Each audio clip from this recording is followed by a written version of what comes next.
Unfortunately, I couldn't come into the show being as happy as I'd like to be after the Broncos lost yesterday. But hey, don't come in here sad because this is not a bad way to end the season. This is your Denver Sports Daily for January 13th.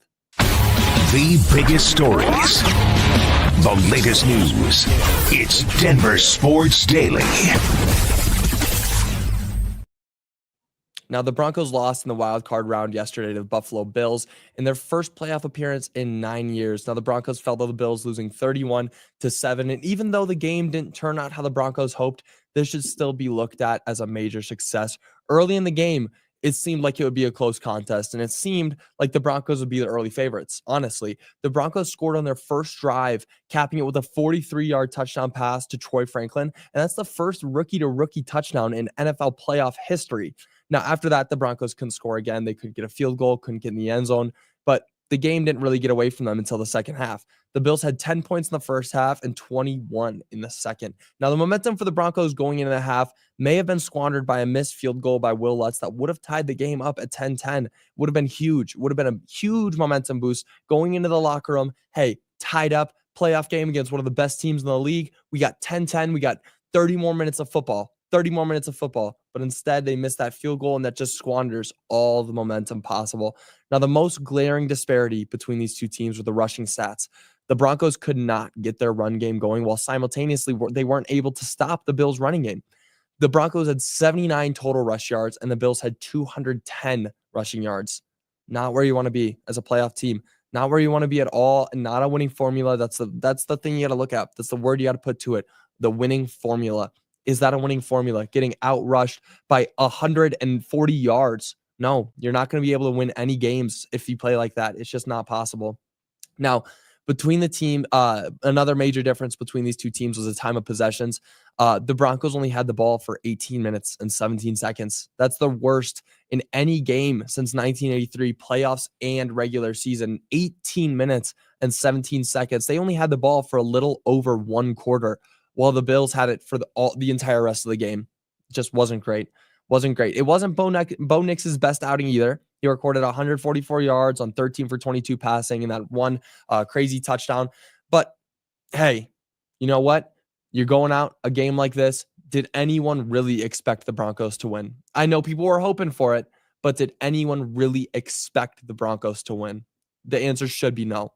I wanted the Broncos to win. Everybody around the station, everybody, all the fans here in Broncos country wanted the Broncos to win, but nobody went out and was going out on a limb saying, no, the Broncos are going to win this game. They're going to win this game. It's going to be a blowout, Broncos. No, it's going to be a tight battle. It's going to be a tight battle. And honestly, I was a little bit looking forward to it. I said in the show multiple times last week, this game could be 13-7. Or 13-17, Broncos win. I thought that's how it could be, and it was kind of looking that way. It was really looking like that could be the answer. The Bills had the score 13-7 midway through the third, and then it just totally went away from the Broncos. It really got away from them so quickly. Their defense just kind of started getting tired out there, and how can you not?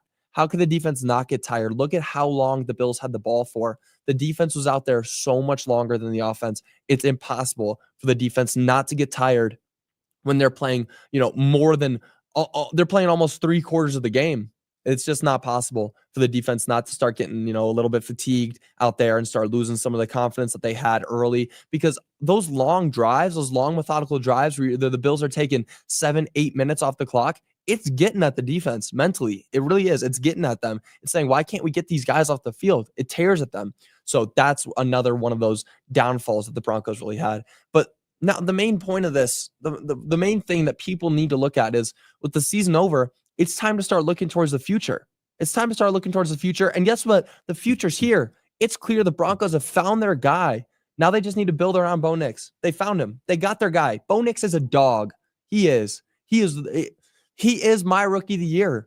He really is. The Washington Commanders, sure, Jaden Daniels is great. He's an amazing pick. You got that with a number 2 pick. Congratulations. Sean Payton found a diamond in the rough. Bo Nix was being projected to go in the second round in some mock drafts. Second round. Sean Payton didn't like that. He said, no, I'm not going to wait and see if I can get this guy. I'm taking him with our pick in the first round, and I'm going to make him a star. And he did that. Bo Nix is a star. Now start building around him.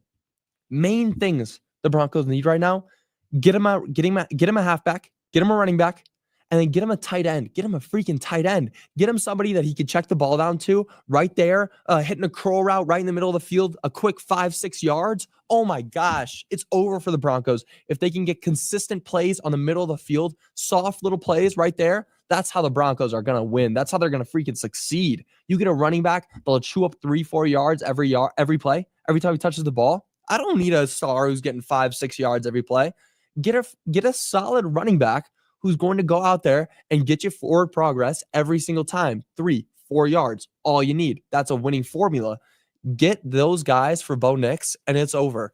Now, obviously, Bo has to develop a little bit. He's done a crazy amount of developing this season so far, but give him an offseason. Let's see where this guy pans out over the offseason. Give him one more regular season. In 2 years, we're going to win a playoff game. I promise you that. The Broncos are going to win a playoff game. We're going to be watching a playoff game where the Broncos are going to win because of Bo Nix and because of building around him. Now, my main guy I've had on my draft board, who I really like, is Luther Burden. I think that guy's freaking insane, but you got to look at what you need right now, and a wide receiver is not as important as a halfback or a tight end is. It really isn't. But somebody like a Luther Burden, also get him some skill positions who will go out there and change the game. But that's going to be all for the Broncos. I'm going to move on here for the Nuggets. They got a comeback win on the road last night against the shorthanded Mavericks, beating them 112-101. Despite the Mavs going up 16 early in the first and having a 19-point lead midway through the third, the Nuggets still found a way to get the W. Now, Nikola Jokic and Russell Westbrook are looking like the best duo in the league right now. Russ is legit. He led the team scoring 21 points and adding 10 rebounds and 7 assists, while Jokic recording 19 points, 18 rebounds, and 9 assists. It's crazy to see those stats because that's honestly not that great of a game from Nikola Jokic. Sub 20 points, sure, 18 rebounds and 9 assists. 19, 18, and 9, that's most players' career highs. That really is. That's most players' career highs. And Nikola Jokic is making it look like a bad game. Now, the Nuggets are now on a 3-game win streak after this one, and they'll play the Mavericks again tomorrow. That one's going to be nationally televised. Now, the Nuggets are 23-15 and sit only 1.5 games behind the Grizzlies for third place in the West. Right now, they're fourth, but they're getting hot. They're really cooking with some oil right now. They're catching up. And one thing that I've noticed with the Nuggets, and it wasn't as much last year, it was more with the year before that, they'll kind of coast through the regular season. They know they're a playoff team. They really do. They know where they stand at.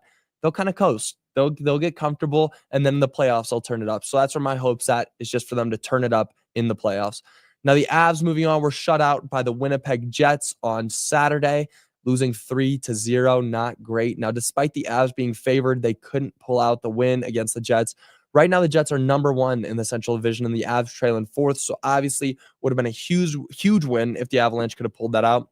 And even with the loss, again, this guy, Mackenzie Blackwood, played well. He sure they lost, but he only allowed 2 goals on 26 shots, recording a .929 save percentage. Amazing play from him again. Mackenzie Blackwood is great. He's here. This is the guy that the Avs have been needing, a good goalie, a great goalie to come in and stop shots. The main problem with this game is that the Avs couldn't score. They couldn't get anything in. Obviously, that's the main problem. I mean, it's a 3-0 loss. Yeah, I'm just telling you, yeah, sure, the Avs would have won if they would have scored more. Sure.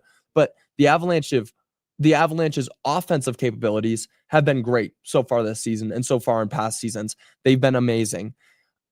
But their goalie play has not been great. So with a goalie as good as Mackenzie Blackwood, allowing 3 goals to the Jets, what should have won the Avalanche the game if they could have gotten the puck in the back of the net like they have been all season. They just weren't able to this game. Not a great showing. Now, the Avs play again tomorrow against the Rangers, and they will take on the Jets one more time this season on the 22nd. Now, moving on, former CU Buffs football coach Bill McCartney passed away this weekend. McCartney was the legendary head coach that led the Buffs to their first and only national championship in 1990. McCartney's family announced on social media Friday that the iconic coach had passed away. McCartney rebuilt CU's football program, leading them to 3 consecutive Big 8 titles from 1989 to 1991. He also left as the winningest coach in the program with a record of 93, 55, and 5. McCartney had struggled with dementia for years, and his family shared that he had succumbed to his illness on Friday. Obviously, a very tragic loss for the Buffs community. I know everybody there. Deion Sanders sent him a nice message. Philip Lindsay here sent a nice message to his family and to him. Tragic loss in the Buffalo's community. Really is. But that's going to do it for your Denver Sports Daily. I do want to read some of your guys' comments. Let's see some of these.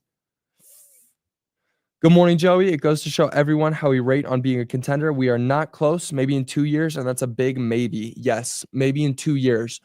Again, this was a rebuild season. This was a rebuild season. Going out in a playoff game against the Bills in a rebuild season, it's not going to lead to a winning formula for anybody. That's where we're talking to winning formulas. In a rebuild season, you're facing the Bills in the first round, in the wild card round.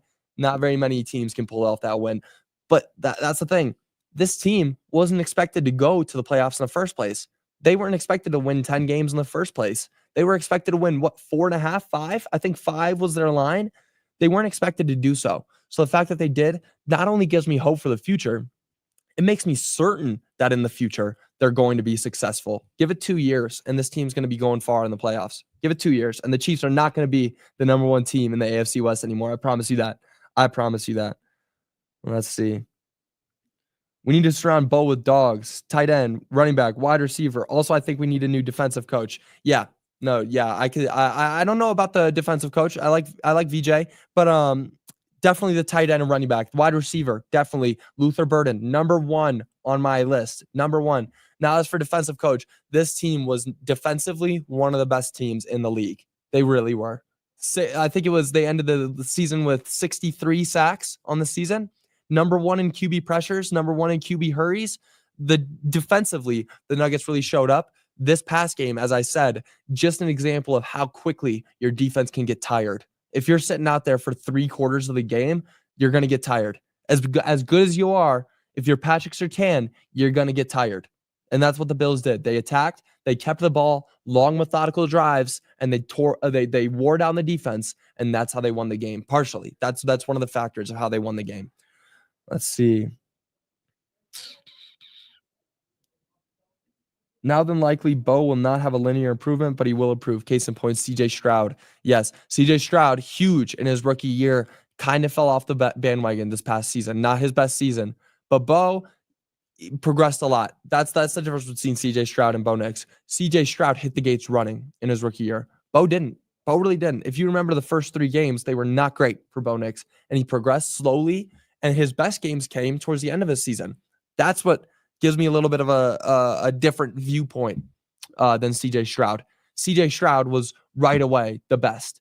Now, there wasn't much progressing with him over the offseason. Teams figured him out. Teams knew what to do to contain him, to stop him. Bo Nix is going to keep growing in different areas.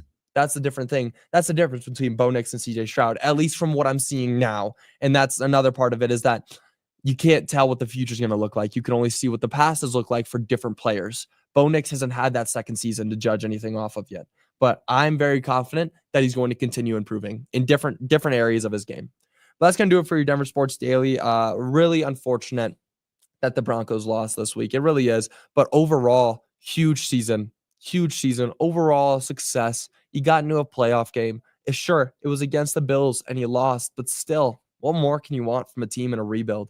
It's going to do it for your Denver Sports Daily. I'm going to be back with you guys again tomorrow, previewing some Nuggets and Avalanche games, and then talking more about what the Broncos can do to succeed going into next season. I will see you guys all tomorrow. Y'all have a great rest of your day. Bye.